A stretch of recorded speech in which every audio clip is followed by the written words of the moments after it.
जो हमारा विज़िट था इसका मकसद है, हमें एक तो अक्सर हम विज़िट करते रहते हैं और जो हमारे बिज़नेस कम्युनिटी फ्रेटर्निटी है उनसे मिलते रहते हैं।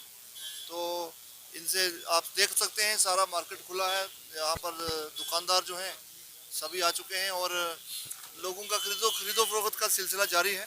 तो मार्केट पूरे अपने फुल ब्लूम पर है और हम ये चाहते हैं कि मार्केट्स मामूल के मुताबिक खुलते रहें।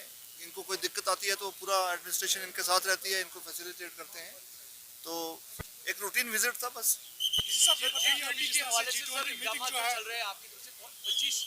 प्रोजेक्ट अभी उन पे काम चल रहा है, आपने सबको डायरेक्शन रखी है कि जो है डे नाइट में जो है काम होना चाहिए, एक्सपेक्टेड है कि अप्रैल तक हो जाएगा कंप्लीट। देखिए, इस वक्त शहर में स्मार्ट सिटी ने सिटी रीडेवलपमेंट के तहत बहुत सारे काम शुरू किए हुए हैं।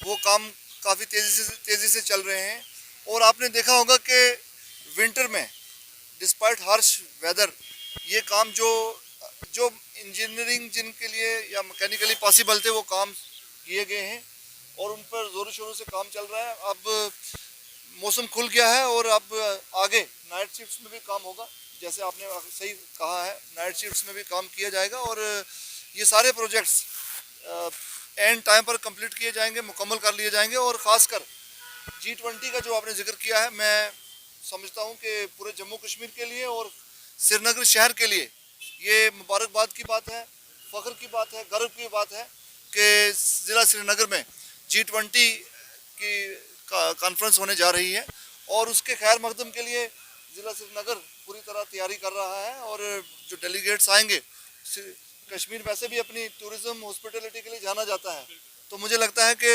हॉस्पिटलिटी दिखाने का पूरी दुनिया के सामने हमारे देश की, हमारे जम्मू कश्मीर की हॉस्पिटलिटी दिखाने का बहुत बड़ा मौका है और इसको पूरे ज़ोरों शोरों से इसकी तैयारी चल रही है। अभी जिस तरह से आपने कुछ दिनों पहले यहाँ पर स्टेटमेंट एक जारी किया था, जिसमें आपने बताया था कि यहाँ पर जो जंग आलूदा पोल्स हैं या वायर्स हैं उनको हटाया जाएगा before the commencement of G20 meeting. तो नंबर एक, नंबर दो, दूसरा सवाल है, दोनों प्लीज आप जवाब दीजिएगा। अभी जिस तरह से बताया जाता है, काफ़ी ज़्यादा रिमोर्स है कि एक कनाल तक लैंड जो है उनकी डिमोलिशन नहीं होगी। Kindly answer these two questions sir. देखिए, पहला सवाल जो आपका है, जो आपने रिडंडेंट पोल्स, इलेक्ट्रिक पोल्स के बारे में कहा है। रिडंडेंट इलेक्ट्रिक पोल्स आपको शायद देखने में लग रहा होगा कि इस पोल पर अब कंडक्टर नहीं है तो बिजली किसी दूसरे पोल से चल रही है, लेकिन ये भी है उसके साथ वहाँ किसी का नेटवर्क, किसी कंपनी का, किसी टेलीकॉम ऑपरेटर का जो नेटवर्क है वहाँ से कनेक्ट जा रहा होता है, उन्होंने पोल सपोर्ट ली होती है, उसको पहले एड्रेस किया जाएगा ताकि किसी का ब्रॉडबैंड कनेक्शन या नेटवर्क डिस्टर्ब ना हो। तो उसका ऑडिट पूरा खुद पीडीडी डिपार्टमेंट कर रहा है और जो रिडंडेंट पोल्स हैं, रस्टेड हैं, टिल्टेड पोल्स हैं, टिल्टेड पोल्स को में दुरुस्ती की जाएगी और जो रस्टेड पोल्स हैं उनको भी रिप्लेस किया जाएगा। पहला सवाल आपका जो रिप्लेसमेंट ऑफ पोल्स के बारे में था। दूसरा सवाल जो आपने पूछा है, मुझे लगता है आपके एक साथी और हैं, उन्होंने भी ये सवाल पूछा था। तो इस बारे में ऑनरेबल एलजी साहब की जो स्टेटमेंट है वो अपने आप में बिल्कुल क्लियर है और मुझे लगता है वो स्टेटमेंट आप सबको याद है। आप लोगों ने कई बार उस स्टेटमेंट को दोहराया भी है और अखबारों में लिखा भी है। सर, इंक्रोचमेंट के हवाले बहुत अच्छा सवाल किया है। दो ऐसे एपिसोड हो चुके हैं जहां इंक्रोचमेंट के हवाले से फेक लिस्टें जारी की गई हैं जिन पर ना किसी का साइन था, ना किसी की सील थी। अनसील्ड, अनसाइंड लिस्टें जारी करके एक पैनिक फैलाने का तरीका जिन अनासर ने कोशिश की, हमने उनके खिलाफ एफआईआर दिया है और पुलिस उसकी इन्वेस्टिगेशन कर रही है कि साइबर पुलिस भी उसकी कॉग्निजेंस ली है। इस तरीके से पैनिक फैलाने वाले एलिमेंट जो हैं उन पर नज़र रखी जाएगी। और मैं आपको फिर से बात कहना चाहता हूँ कि किसी भी लैंडलेस गरीब शख्स को इस एंटी इंक्रोचमेंट ड्राइव में, जैसे ऑनरेबल एलजी साहब ने बार बार कहा है, हम उस चीज़ को पूरा उसका पालन कर रहे हैं, उनकी डायरेक्शंस का पूरा पालन कर रहे हैं और किसी भी गरीब को, लैंडलेस को, दिहाड़ीदार को बिल्कुल भी नहीं टच किया जाएगा और किसी किस्म की दिक्कत नहीं आएगी।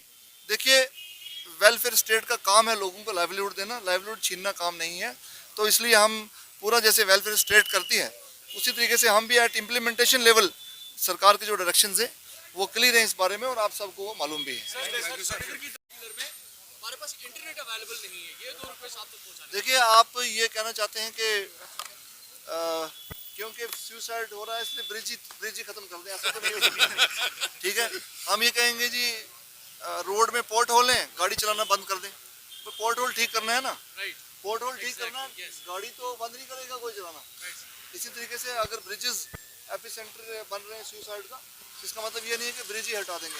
ठीक है, एक जगह फेंसिंग करोगे, पूरा देखिए इतना बड़ा बंड है, जेलम इतना बड़ा है, कोई जिसको सुसाइड करना कहीं और चला जाएगा। तो बुनियादी तौर पर फंडामेंटल रीजन जो है उनमें जाना पड़ेगा काउंसलिंग के लिए, और पेरेंट्स जो हैं उनको बच्चों की काउंसलिंग करनी पड़ेगी, या जिस एज ग्रुप में भी कोई है उसके साथ साथ इस प्रॉब्लम को अटैक करने के लिए ज़रूरी है कि सोसाइटी से अलग थलग ना हो, नौजवान सोसाइटी का हिस्सा बने। और हमारे जो मिशन यूथ है उसके तहत कई जगह यूथ क्लब्स बने हुए हैं, और यूथ क्लब्स में इस पर काम चल रहा है, और सुसाइड के जो बेसिक काजेज हैं उनमें हम जाएंगे। और अगर आप देखें सुसाइड कोई नई चीज़ नहीं है, हर मुआशरे से वर्ल्ड ओवर आप न्यूज़ पढ़ते हैं, हमारे मुल्क की मुख्तलिफ रियासतों से आप पढ़ते हैं, सुसाइड के एपिसोड्स आते रहते हैं। ये कहीं ना कहीं जो इंसानी इर्तिका है उसके साथ जुड़ी हुई चीज़ है, तो मुझे लगता है इसको उसी लेवल पे